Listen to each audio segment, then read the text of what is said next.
Awamu hii ya pili ya FTTH itakuwa awamu ya utekelezaji wa kasi kubwa zaidi, ya wigo mpana zaidi, itakayokuwa na wateja wengi zaidi, huduma ya uhakika, huduma bora kwa wateja wetu, na vifurushi ambavyo Watanzania wengi zaidi wataweza kumudu gharama zake.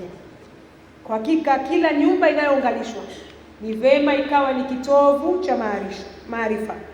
Kila biashara inayounganishwa ni vema ikapata uwezo mkubwa zaidi wa kukua.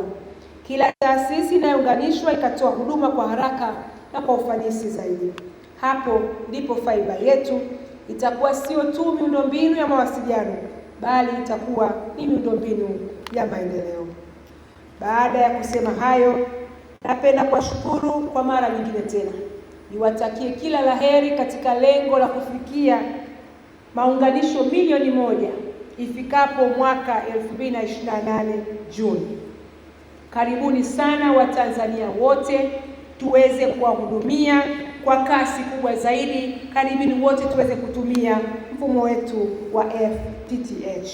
Baada ya kusema hayo, nipende kusema sasa niko tayari kwa ajili ya uzinduzi rasmi wa awamu yetu ya pili ya utekelezaji wa mradi wa huduma ya fiber mlangoni kwako wa FTTH, lakini pia FTTR mpaka kwenye fiber chumbani kwako.